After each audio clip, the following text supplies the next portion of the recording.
Ashigeleza mkondo Ashigeleza mkondo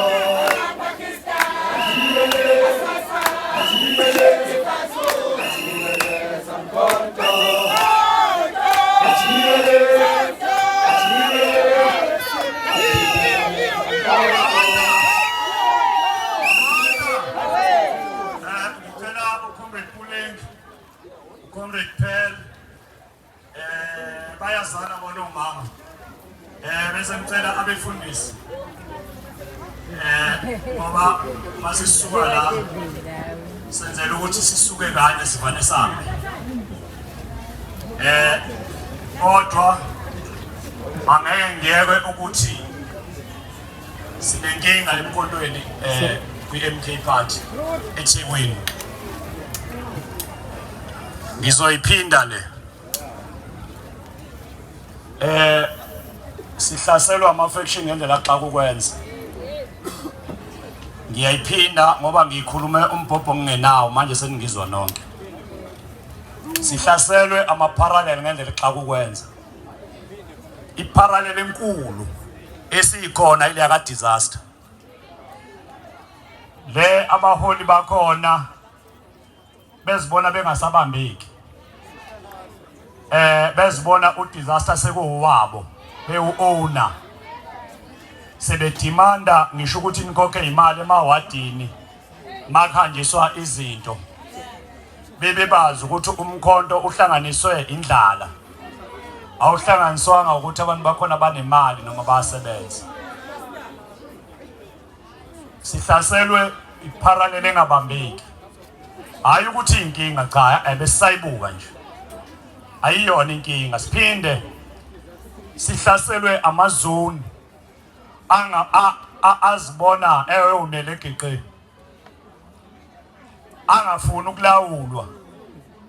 Kodwa sithema ngabe siza emkhontweni. Kwaba ukuthi emkhontweni sizolawulwa uComrade President ne-Constitution eyenziwe i-High Command. Amandla. Kodwa namhlanje sisibona thina sifuna ukutshela uPresident ukuthi akenzeni. Njengoba ngikhulumayo kunama-comrade abamba umhlangano wodwa lapha azothi esuka bethi awezwanga. So as the day progress sibone inamba ikhula ngendlela eyisimanga bomama. Inamba yakhula ngendlela eyisimanga yabantu abeze machine. Njengamanje sinama numbers asigculisayo ukuthi imashi ibe impumelelo. Noma ngabe bebezamani ngicela nishayile ihlo ukuthi imashi ibe impumelelo. Uzothi komunye why engakaza ngibone ka disaster. Into disaster wakhiwa yithi si region. Ngaphansi kwa organizer kodwa kukaze kureport yona ngelilodwa ilanga. Basiphethe basishayela umthetho benza yonke into ongayicabanga. Kodwa ke namhlanje ngiyobheka ubaba uconvener uWillis Mchunu ngoba njengoba ngisa organizer nje wesikhashana ngisanelungelo lokusho ukuthi nawo ama substructures asiwavulile si region kodwa sisawadingi ngoba sifuna lento ka disaster ihlelwe ngenye indlela kungabe umuntu kungabi angani uma niyangizwa mhlawumbe ningizwa kwanina enisuke nithwela ama rice nezimpuphu nana aniveli anenziswa ngisho ama interviews kodwa nina enisuke nijuluka ukuthi nithole lempahla ihambe yonikela. Angizukukhuluma okuningi okwenzeka lapha kodwa ngithe nje angithatha ithuba kule march ehlelwe omama i-Women's League athuba bomkhulu i-Women's League iyatholakala kwi-Constitution. Uyayibona kwi-Constitution wathi amanye ama-formations awanayo inkinga maye khona as long as zazi ukuthi angaphansi komkhondo wesizwe. ngiyonitshela ke ukuthi bukuphi logic balento eshow Jacob Zuma yokuthi angami ngiyonitshela ngelinye ilanga ngoba ngiyanibothi niyafila lapho ukucwaninga ukuthi why engahlaselwa amanye ama formation kodwa ku endorse eyodwa.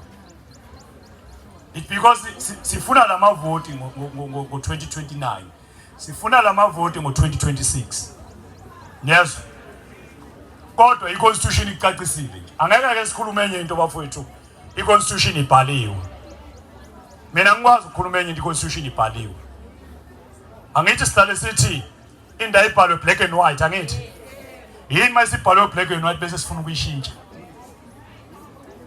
ake siyeke umnikazi wethu bafowethu ithini saya ku MK party angithi sekufanele mangabe uya kaphakathi wena futhi uphinde ufike utshela uphakathi uthi ikhishla kalime kanjani iqhamukapi leyo nto ake sihlise inomoya ngoba mina kuyangitshela ukuthi kusho ukuthi sasingazele lento ku MK sasizele enye into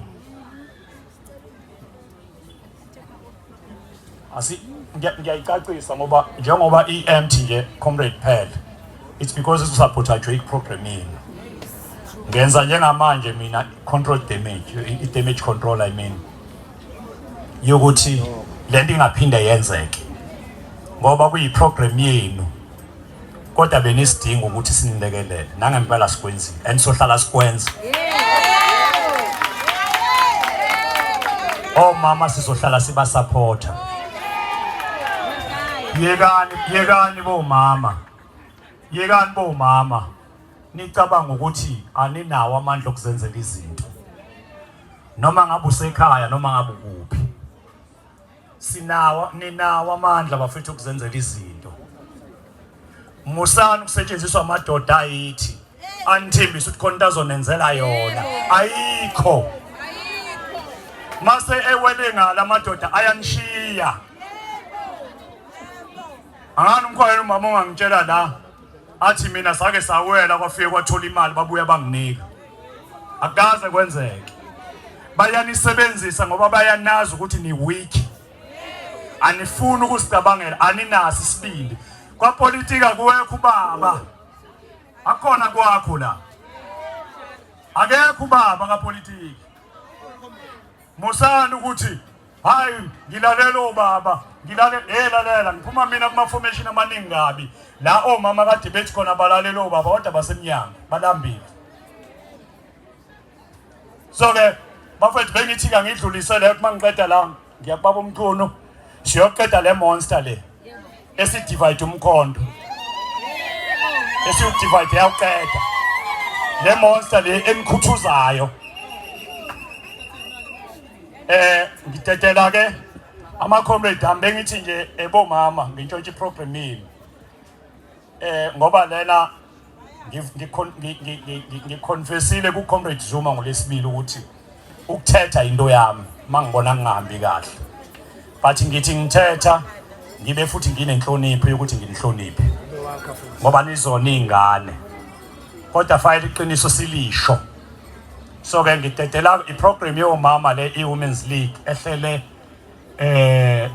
le march bafundisi iyayimpumelelo so ke siyaba supporta ngayo yonke indlela nabanye mabefuna ukuhlela ezinye izinto sizoba support ngoba senzelani senzela umkhondo I thank you Amanda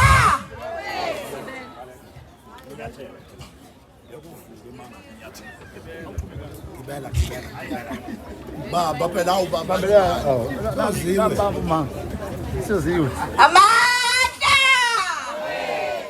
awethu Amanda viva MK party viva viva Jacob Zuma viva viva MK youth league viva viva MK student viva viva MK women's league viva what's in the bafasi what's in the bogodo ayenze njena ama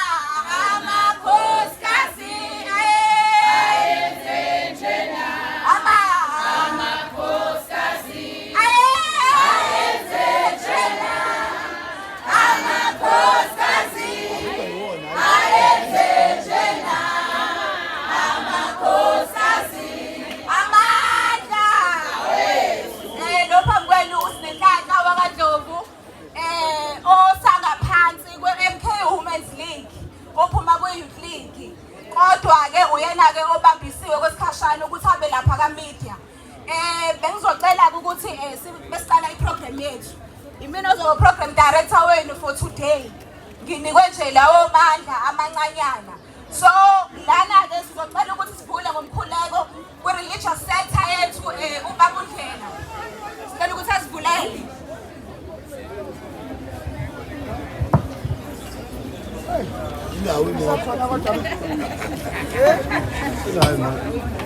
Amandla mangicele ngenze ebethiwa ngikwenze thina ke madoda asikhumuleni iqoko ngiyathandaza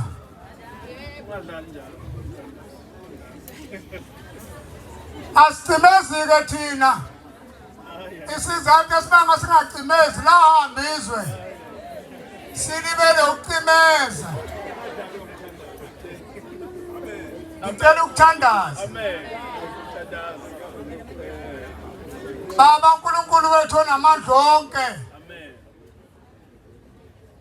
siyabonga ngoba usivikele kuleli langa siyabonga ngoba size safika la ebesifuna ukufika khona uNkulunkulu wethu ingane zethu iphelile ziqethwa upoison ezunikwa yilabo 17 othalala abantu bakababa wena uNkulunkulu wathi masinawe sinento zonke namanje sibuyela kuwena siyabonga komama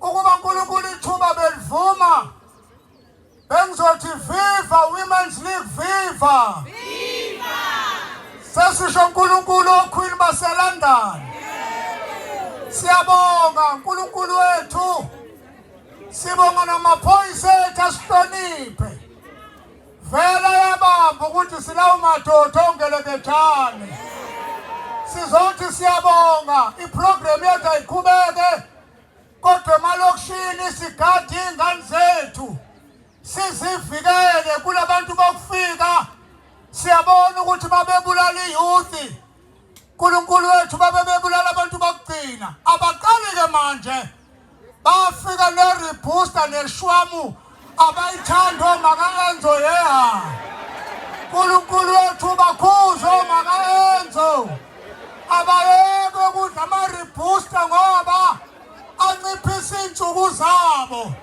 nalezi shimaneke la uNkulunkulu uyinika abalingani zingahambi zodwa sihambe nga2 by 2 khona yonke into emkhontweni amen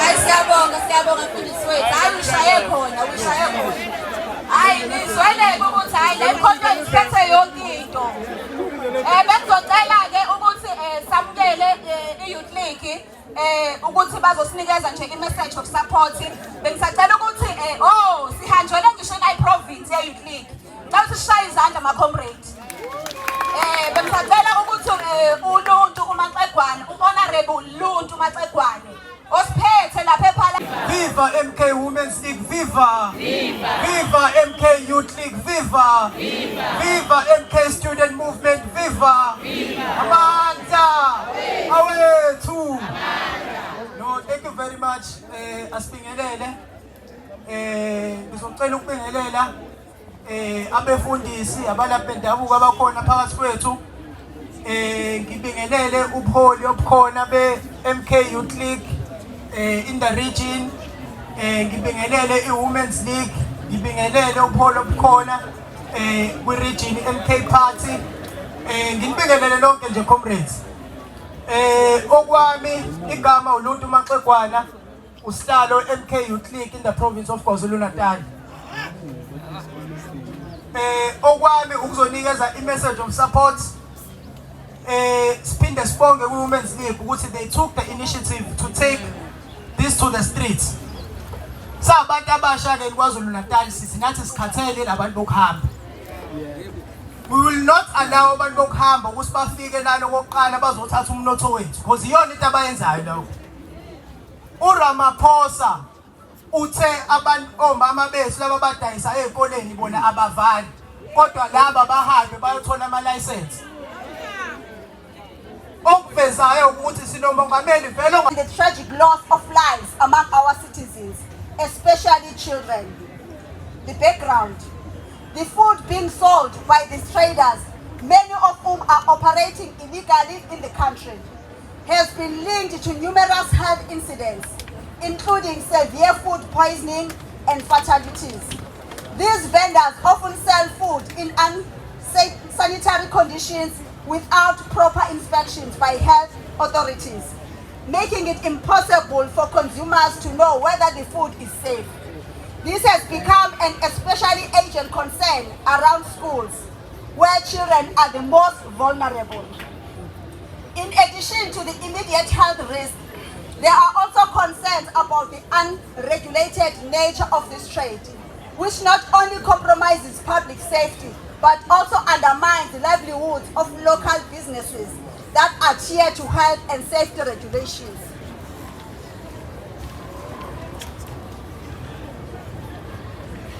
Now, sesiza kuma demands. I-demand yethu yokuqala ithi immediate investigation and action. We demand that the South African Police Service and the Municipality Health Inspectorate immediately investigate the activities of these illegal traders and take swift action to remove any individual involved in the manufacturing and selling of poisonous food. Closure of unsafe establishment. That is number 2.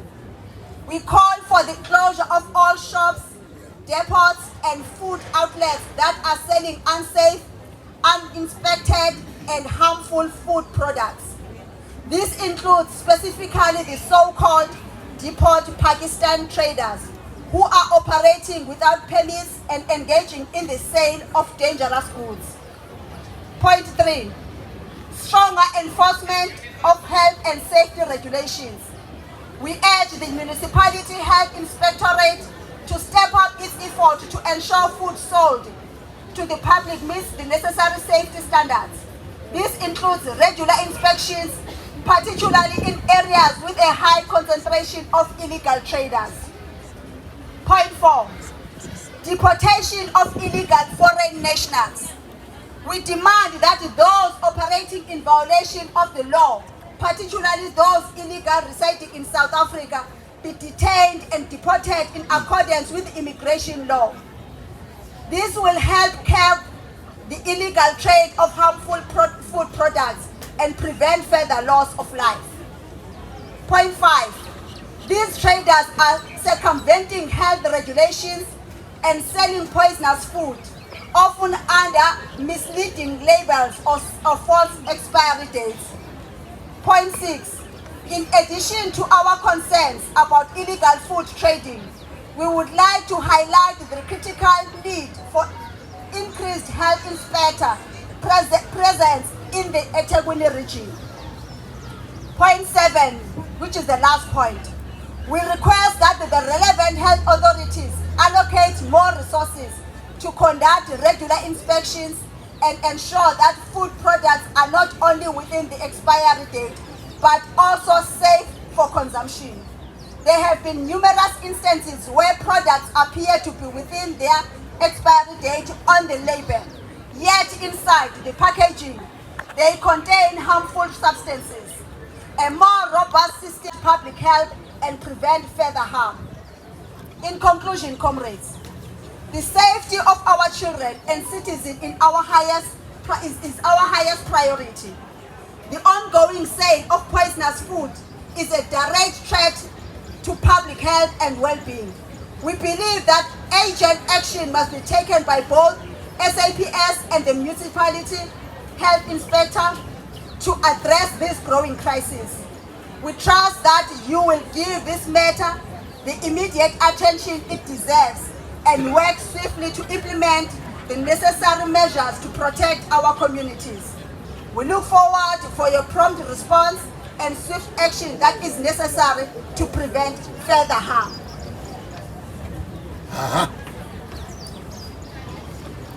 Sincerely, written by Honorable Pearl Gaza. Sizocela uMajor General asondele azosayinela ukuthi uyitholile.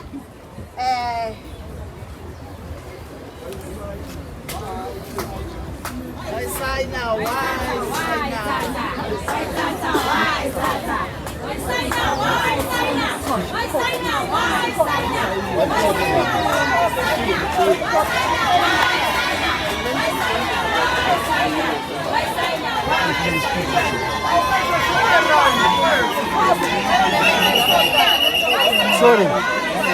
But you